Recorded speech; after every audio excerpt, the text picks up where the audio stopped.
Knowledge के हिसाब से, मैथ के नॉलेज के हिसाब से भी बहुत इंपॉर्टेंट है। और इससे जो आपका हाई स्कूल में जो है ऑब्जेक्टिव में भी क्वेश्चन आए हैं कई बार, आपका जो कथन सही गलत होंगे उसमें आ जाते हैं, कभी कभी ऑब्जेक्टिव में भी पूछ देता है इस प्रकार से। तो आज हम बात करने वाले हैं हम आपका नंबर संख्याएं, ठीक है।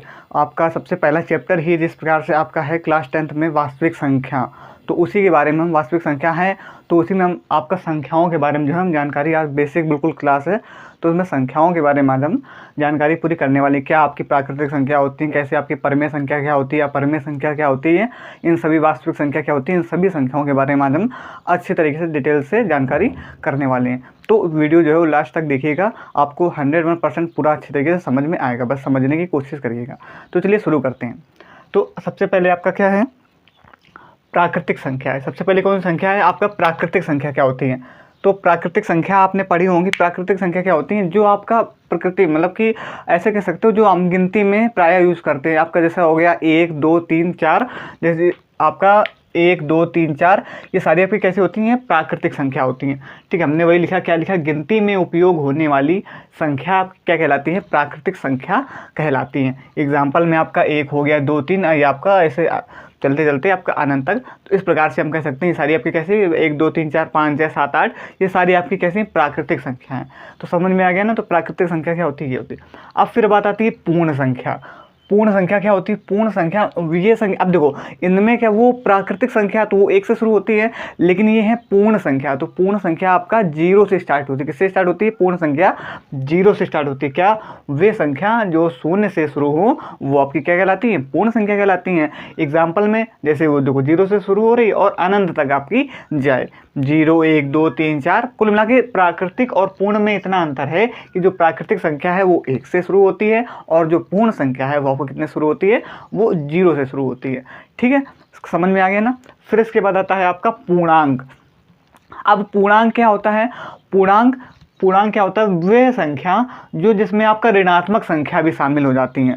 देखो अभी आपने संख्या रेखा में पढ़ा होगा 9th में, या अभी आप हाई स्कूल में अभी आगे पढ़ेंगे, ठीक है। तो इसमें आपका क्या होती है, संख्या रेखा आप इस प्रकार से बनाते हो, संख्या रेखा आपने 9th में शायद पढ़ा हो।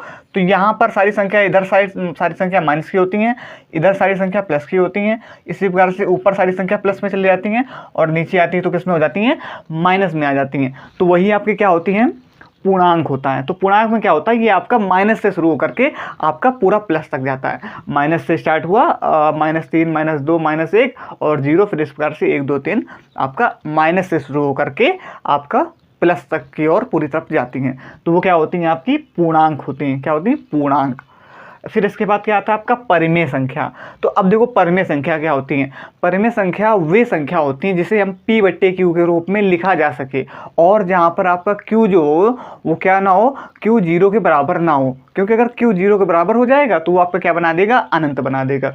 तो देखो वही चीज़ में लिखा है, क्या लिखा है कि लिखी जा सके और जहाँ P और Q क्या हो, आपका पूर्णांक हो, तथा जो Q हो वो 0 के बराबर ना हो। क्योंकि अगर देखो, अगर आपका Q 0 के बराबर हो जाएगा, जैसे हमने कोई संख्या लिखी जैसे 2, ये हो गया 0, तो ये आपका अनंत बना देगा ना।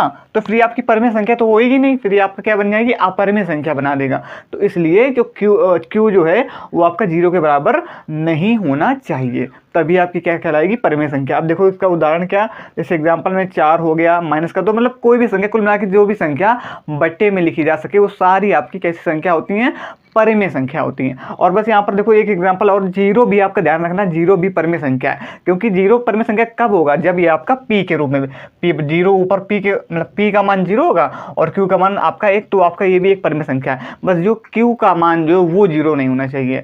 तो 0 भी एक आपकी क्या है, परिमेय संख्या है, ठीक है। ध्यान रखना है, ये आपका क्लास 10th के कभी कभी ऑब्जेक्टिव में भी आ जाता है, पेपर में भी 1 2 बार आ चुका है। तो इस चीज़ को ध्यान रखना, इसलिए हमने यहाँ पर भी लिख दिया है कि जो 0 है ये भी आपका कैसी है, परिमेय संख्या है, ठीक है। फिर इसके बाद आता है आपका अपरिमेय संख्या।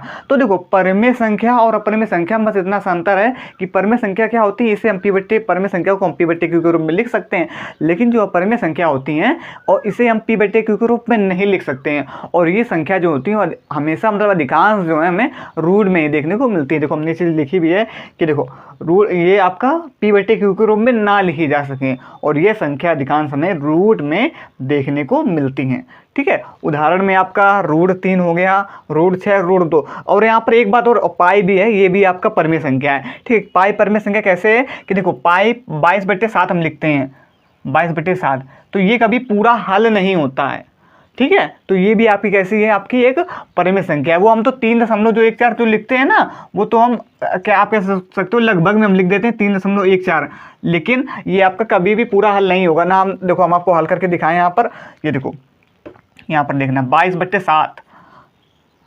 22/7 आप लिखोगे तो ये देखो 7 त्रिका 21 हो गया, बचा 1, 1 बचा, दशमलव लगेगा, 0 बढ़ेगा तो कितना हो जाएगा, 10 हो जाएगा ना, 7 एकम 7, फिर बचा कितना 3, 3 बचा हो गया 30, 7 चौको 28, बचा 2, आपका कितना हो गया 20, फिर 7 दूनी 14, ऐसे बढ़ता चलेगा, कभी भी पूरा हल होएगा नहीं। फिर 6 बचेगा, फिर आपका कटेगा 7 से कट जाएगा, 7 8 56, फिर 4 बचेगा, फिर इस प्रकार से पूरा कभी भी पूरा हल होएगा ही नहीं। तो ये भी पाई भी जो है वो आपकी परिमेय संख्या है। और हाँ, हम आपको क्या बता रहे थे कि यहाँ पर सारी संख्या रूट पर देखकर आप ये नहीं कह सकते कि वो अपरिमेय संख्या है। जैसे एग्जाम्पल में हमने बताया आपको √4, तो ये आपकी अपरिमेय संख्या नहीं होगी, क्योंकि √4 का वर्गमूल होता है। √4 जो किसका वर्गमूल है, 2 का है, ठीक है। तो ये चीज़ भी देखना है। जैसे √4, जैसे वर्ग में कोई संख्या, जैसे रूट के अंदर कोई वर्ग दिया हो गया हो, तो वो आपकी परिमेय संख्या अपरिमेय संख्या नहीं होगी, क्योंकि वो आपका वहाँ से देखो, अब देखो √4 है, इसको ऐसे भी लिख सकते हैं 2, क्योंकि ये आप √4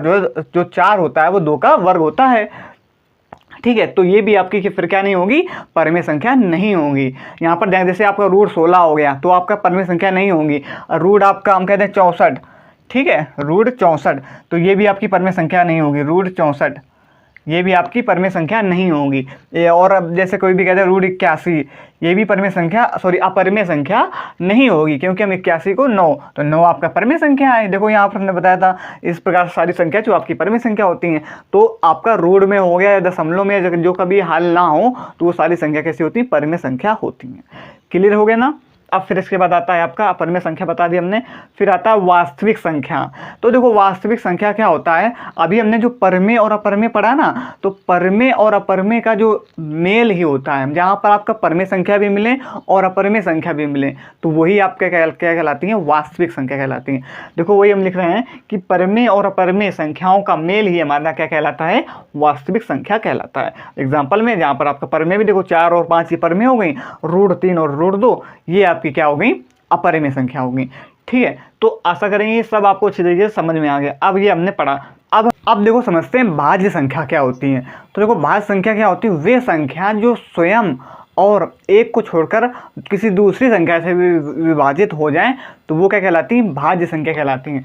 तो हमने यही लिखा है कि जो वे संख्या जो स्वयं, ठीक है, स्वयं और एक को छोड़कर किसी दूसरी संख्या से भी विभाजित हो जाए, तो आपकी कैसी संख्या कहलाती है, भाज्य संख्या कहलाती हैं। एग्जाम्पल में आपका कैसे, जैसे एग्जाम्पल में आपका 4 हो गया, 12 हो गया, आपका 14 हो गया। देखो ये आपका स्वयं से भी करती हैं, एक से भी करती हैं और किसी दूसरी संख्या से भी विभाजित हो जाती हैं। जैसे हम बात कर लेते हैं आपका 4 की, तो 4 आपका स्वयं से तो करता ही है और एक से भी करता है, 1 चौको 4, और किससे करता है, 2 से भी करता है, 2 दूनी 4। तो इस प्रकार से जैसे आपका 6 हो गया, 6 आपका देखो स्वयं से भी करता है, 6 एकम 6, एक से भी करता है, 1 सिक्का 6, और 2 से भी करता है, 2 तिहाई 6, और किससे करता है, 3 से भी करता है, 3 दूनी 6। तो ये आपकी सारी कैसी हो जाती है, आपकी भाज्य संख्या। अब इस प्रकार जैसे हम 12 की बात कर लें, तो 12 आपका स्वयं से तो करता ही है, 1 से भी कटेगा, और उसके बाद आपका 6 से कट जाएगा, 4 से कट जाएगा, 3 से कट जाएगा।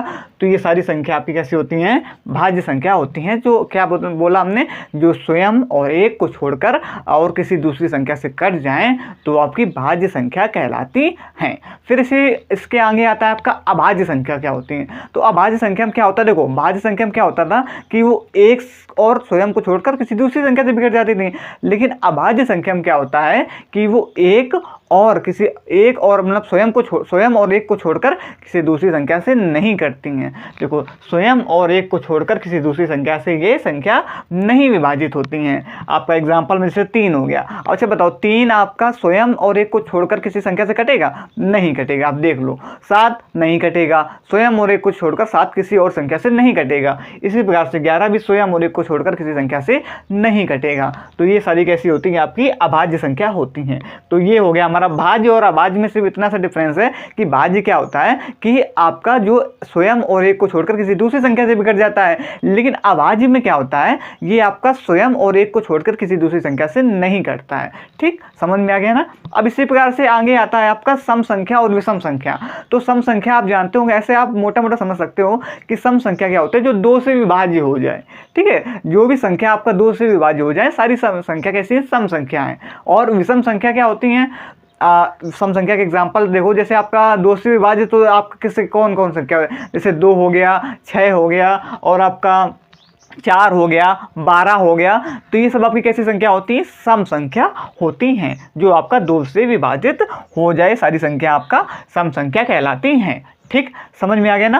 फिर इसी आप इस आगे आता है आपका विषम संख्या। तो विषम संख्या क्या होता है, जो आपका 2 से विभाजित ना हो, तो वो सारी वो कैसे कहलाएगा, आपका विषम संख्या कहलाता है। एग्जाम्पल में जैसे आपका 2 से देखो क्या विभाजित है, जैसे आपका 3 हो गया, 5 हो गया, आपका 7 हो गया, 11 हो गया। देखो ये कहीं 2 से विभाजित हो रहा है, नहीं हो रहा ना। तो ये सारी संख्या आपका 3, 5, 7, तो ये सब कैसे संख्या होती हैं, विषम संख्या होती हैं। समझ में आ गया ना। तो ये आपका आप ये हो गई सम संख्या विषम संख्या। देखो इन ये 3-4 चीज़ें तो आप अच्छे से समझ सकते हो, आपका क्योंकि विपरीत है। जैसे परिमेय संख्या व अपरिमेय संख्या का विपरीत है, और भाज्य संख्या अभाज्य संख्या का विपरीत है, और जो सम संख्या है वो विषम संख्या के विपरीत है। जैसे परिमेय संख्या में क्या होता था कि परिमेय संख्या क्या होती है, जो p/t आपका जिसे p/q के रूप में लिखा जा सके है, और अपरिमेय संख्या क्या होती है, जिसे p/q के रूप में ना लिखा जा सके। इसी प्रकार से आपका ये भाज्य संख्या क्या होती है, जो स्वयं और एक को छोड़कर किसी और संख्या से कट जाए। और अभाज्य संख्या क्या होती है, अभाज्य संख्या क्या होती है, जो स्वयं और एक को छोड़कर किसी दूसरी संख्या से ना कटे। इसी प्रकार से सम संख्या जो 2 से कट जाए, विषम संख्या जो 2 से ना कटे। तो इस प्रकार से हमने सारी संख्याएं जो हैं आपका ये हमने मतलब इंपॉर्टेंट भी हैं, ये सारी चीज़ें नॉलेज के हिसाब से, मैथ के नॉलेज के हिसाब से भी बहुत इंपॉर्टेंट है। और इससे जो आपका हाई स्कूल में जो है ऑब्जेक्टिव में भी क्वेश्चन आए हैं कई बार, आपका जो कथन सही गलत होंगे उसमें आ जाते हैं, कभी कभी ऑब्जेक्टिव में भी पूछ देता है। इस प्रकार से वो थ्योरी बना करके आपसे क्वेश्चन पूछ लेता है। तो ये सारी चीज़ें आपको पता होनी चाहिए तभी, और इससे रिलेटेड आपका चैप्टर भी आगे आपका विषम संख्याएं, तो उसमें भी आपकी काफ़ी जो है ये मदद करेगा। तो एक बार हम सारी संख्याओं को फिर से देख लेते हैं। फिर उसके बाद देखो हमने सबसे पहले किस संख्या की बात करी, प्राकृतिक संख्या। तो प्राकृतिक संख्या हमने क्या बताया, जो आपका गिनती में उपयोग की जाने वाली सारी संख्या क्या कहलाती है, आपकी प्राकृतिक संख्या। एग्जाम्पल बताया 1, 2, 3, 4, इस प्रकार से आपका जाएंगे। ठीक है, फिर आगे आपका क्या आता है, आगे हमने क्या बताया था आपको, पूर्ण संख्या बताया था। तो पूर्ण संख्या में क्या होता है, जो आपका 0 से शुरू हो, 0, 1, 2, 3, 4, ये सारी क्या होती हैं, आपकी पूर्ण संख्या कहलाती हैं। फिर इसके बाद हमने आपको आगे क्या बताया था, पूर्णांक बताया था। पूर्णांक में क्या होता था कि वो माइनस से शुरू होता था आपका, यहाँ पर देखो हम समझा देते हैं, माइनस से शुरू होता था, माइनस एग्जांपल में जैसे -3 से शुरू होता है और ये प्लस तक जाता था, 0 फिर यहाँ पर प्लस तक जाता था, तो वो क्या होता था, पूर्णांक होता था। फिर इसके बाद हमने आपको आगे क्या बताया, परिमेय संख्या बताई। तो परिमेय संख्या क्या बताई, जो आपका p/q के रूप में, परिमेय संख्या क्या होती है, जो p/q के रूप में लिखी जा सके और p और q जो है वो पूर्णांक हो। तो पूर्णांक का मतलब अभी बताया, पूर्णांक क्या होता है, जो आपका यही सारी संख्या हो, बट्टे में ना हो, सॉरी दशमलव में ना हो, तो वो आपका पूर्णांक हो, p और q पूर्णांक होना चाहिए, और जो q है वो 0 के बराबर नहीं होना चाहिए। लेकिन जो आपका p परिमेय जो 0, वो भी ये ध्यान रखना, ये थोड़ा आप इसमें आपको कंफ्यूजन हो सकती है, तो इस चीज़ को ध्यान रखना कि आपका q जो है वो 0 के बराबर नहीं होना चाहिए, लेकिन जो आपका 0 है वो एक परिमेय संख्या है। ठीक है, तो इस चीज़ को आपको विशेष ध्यान रखना है। और फिर इसके बाद आगे क्या आता है, अपरिमेय संख्या बताया हमने, तो जिसे p/q के रूप में ना लिखा जा सके, और आपको समझने के लिए मोटा मोटा ऐसे समझ सकते हैं कि ये संख्या अधिकतर किस में होती है, रूट में। लेकिन ये भी समझाया था हमने आपका, जैसे आपका जिसका वर्ग हो वो अगर रूट में, तो फिर वो आपका अपरिमेय संख्या नहीं होगी। जैसे एग्जांपल में हमने आपको बताया था √16 हो गया, आपका √64 हो गया, तो इसका ये आपका वर्ग होता है। किसका वर्ग होता है, √64 किसका वर्ग होता है, 8 का होता है, और 16 किसका होता है, 4 का। तो ये भी आपकी कैसी संख्या, अपरिमेय संख्या नहीं होगी। तो ये छोटी छोटी बातें आपको ध्यान रखना है, इससे आपका आगे फिर और भी आएगा तो हम आपको बताते रहेंगे, लेकिन आपको अभी सारी बातें जो है याद रखना है। फिर हमने अपरमेय संख्या के बाद क्या बताया था आपको, विषम संख्या बताया था। तो विषम संख्या में क्या होता है कि जो परमेय और अपरमेय के मेल से बनी संख्या हो, जहां पर आपका परमेय संख्या भी हो, परमेय संख्या जैसे आपका 1 हो गया, 2, 3 इस प्रकार से, और अपरमेय संख्या √2 √3, तो इन दोनों के मेल से जो बनी हो तो वो क्या कहलाती हैं, आपका विषम संख्या कहलाती है। फिर इसके बाद हमने भाज्य संख्या बताया। भाज्य संख्या क्या होती है, जो आपका एक और स्वयं को छोड़कर किसी दूसरी संख्या से कट जाए तो वो भाज्य संख्या होती हैं। फिर हमने आपको अभाज्य संख्या बताई। अभाज्य संख्या कैसे, जो एक और स्वयं को छोड़कर किसी दूसरी संख्या से ना कटें। फिर हमने उसके बाद आगे आपको क्या बताया, हमने बताया आपको अभाज्य संख्या। तो अभाज्य संख्या क्या होती है, वे संख्या जो अभाज्य संख्या तो हो गया आपका। फिर आता है सम संख्या बताया हमने। सम संख्या क्या होता है, जो 2 से विभाजित हो जाए। एग्जाम्पल में 2, 12, आपका 16, जो भी संख्या 2 से विभाजित हो जाए सारी सम संख्या होती हैं। फिर आगे आपका विषम संख्या बताया। तो विषम संख्या क्या, आपका जैसे जो 2 से विभाज्य ना हो। एग्जाम्पल में 1 हो गया, 3, 7, 11 इस प्रकार से आपका हो गया। तो आपका ये सारा संख्याओं के बारे में पूरी जो हमने डिटेल जानकारी या आपको दे दी, सारी संख्याओं के बारे में हमने अच्छे तरीके से आपको समझा दिया है। तो आशा करेंगे आज की वीडियो आपको अच्छी तरीके से समझ में आई होगी और कहीं भी किसी भी प्रकार का आपका डाउट नहीं मिला होगा। हमारे हिसाब से हमने आपको अच्छी तरीके से समझाने की कोशिश की है। तो आज के लिए इतना ही रखते हैं, तब तक के लिए जय हिंद, जय भारत।